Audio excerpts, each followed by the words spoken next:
કેવું ગામ? ધારી તાલુકાનું દુધાળા. દુધાળા ગામ. હા ગામ. કયા સમાજમાં? દલિત સમાજમાંથી. દલિત સમાજમાં. હા. શું નામ તમારું? હિંમતભાઈ બસુભાઈ ચાવડા. હિંમતભાઈ બસુભાઈ ચાવડા. હા. કેટલી ઉંમર તમારી કેટલી? 45 વર્ષ.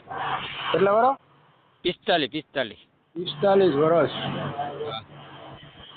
પેલા લગ્ન તો સગાઈ? નહીં કાંઈ નહીં, નાનેથી 7 વર્ષ નહોતો ને જ્યાંથી મારી મા ઓફ થઈ ગયા હતા. હા. પછી મારા બાપાએ બીજા લગ્ન કર્યા એટલે પછી એમાં કાંઈ એ પછી ઓલું વિખવાદ થઈ જાય ને નવેસર બીજું બંધાય એટલે પછી શું થાય આપણું હાલત બાળક થઈ ગયું. કઈ ખ્યાલ નહીં, કોઈ આગળ હાલવા વાળું હતું નહીં. એકલો રહું છું ને એક વાડીએ એક ખેડૂત ફાર્મે જમીન વાવું છું. ત્યાં રહું ને ખાવ છું. મેં રોટલા કઢાઈ છે ગદે એવું મળી જાય ને તો આ ભાઈને વાત કરી દઉં મેં કીધું. મારા જો આપણે મારે કામ નથી કરાવવું કઈ, ખાલી રોટલા કરી દે કપડા બપડા ધોઈ દે ઘણું. એટલે એના ભેગા તમે નોકરી કરો? નહીં, મેં ફાર્મે જમીન વાવું છું. ઓણ ફાર્મે વાવું નકર પેલા કામ કરતો એને ભેગો મહિનાદાર રહેતો. આવક કેટલી છે તમારે? આવક વર્ષમાં હું 1.5-2 લાખ કમાઈ લઉં. એટલે અત્યારે તમે એકલા જ રહ્યો છો? હા, એ તો આ ઓણ ચોમાસું નુકસાની વાળું બધું, એ તો બધા નુકસાન થયું હતું. ઓણ તો બધાની એમ જ હતું. હા, એટલે ઓણ તો ખર્ચામાં બધું થઈ ગયું. બાકી આમ જો ઘઉં ઊભા છે, હાઈ ક્લાસ ઘઉં છે, એવું બધું વાવીએ. ઘઉં તલ એવું બધું વાવીએ અમે ઉનાળામાં. અત્યારે કોઈ પરિવારમાં કોણ કોણ રહ્યો છો?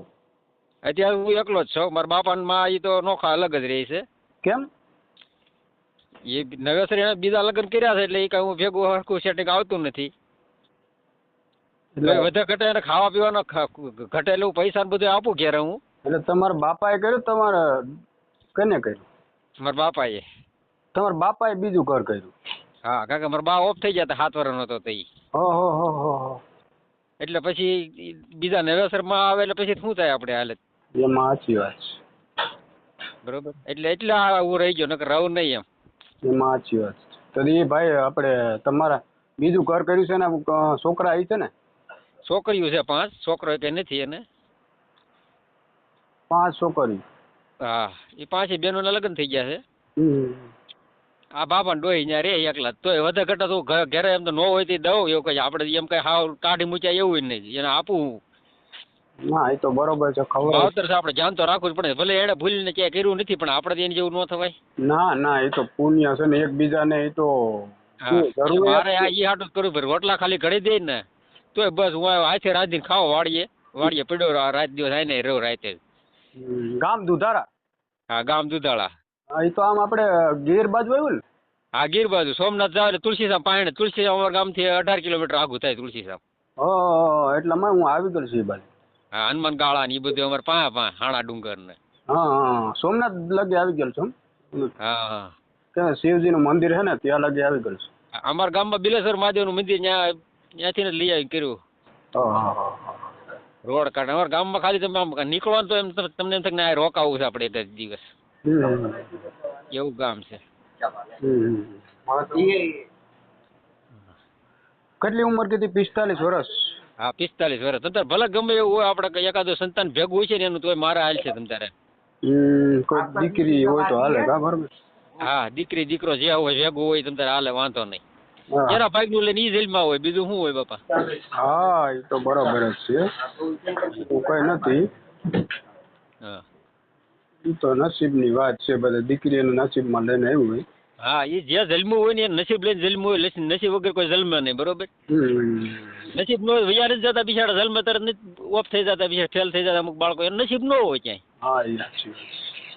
કયા સમાજમાં તમારે કરવાનું છે અત્યારે? મારે ગમે ત્યાં મળે, ગમે એ હોય.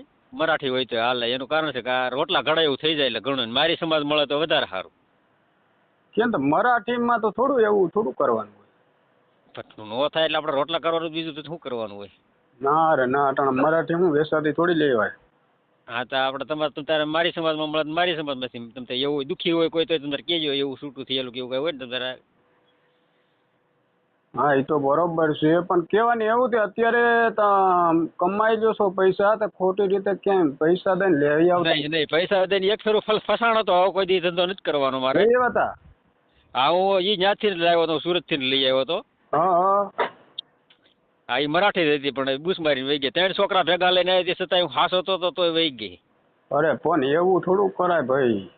પણ આ કોન્ટેક્ટ તમારા કઈ તો એ સમયમાં તો હતો નહીં કોઈ એવા કોન્ટેક્ટ વાળા નંબર, તો પછી શું અરે કરવું મારે? અમદાવાદ છો, હું તમારા સમાજનો છું ભાઈ.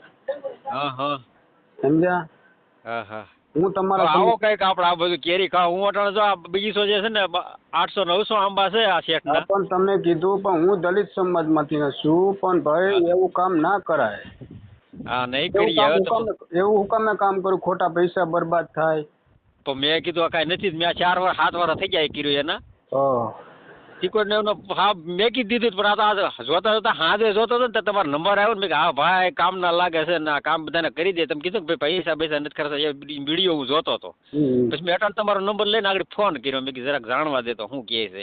તો જાણવાનું તમારો આભાર. આપણો બીજું શું થઈ જાય તો તમને અરે તમે થઈ આવો એક જાય, મહેમાનગતિ કરવા આ બાજુ. 100% થઈ જાય, પણ ખોટી રીતે પૈસા વેડફાવી ના નાખતા ને ખોટી રીતે પૈસા દઈને ના લઈ આવતા.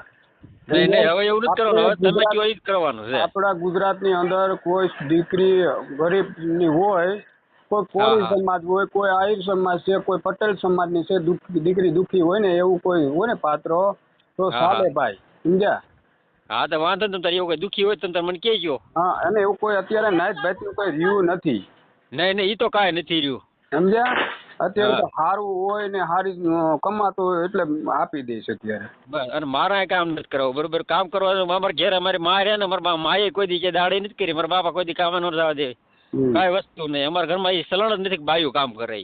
હા, અને બનારસ કાંઠાની બાજુમાં આપણે એ બાજુ અટાણે દીકરીઓ શું છે છૂટાછેડા થઈ ગયા હોય ને એટલે હા હા પાડે. ઘણીના ફોન આવતા અમારે. હા હા સમજ્યા? બનારસ કાંઠામાં એ હા હા બાજુના દીકરીના ફોન આવતા હોય. એટલે શું છે થઈ જાય, પણ શાંતિ રાખજો થોડી.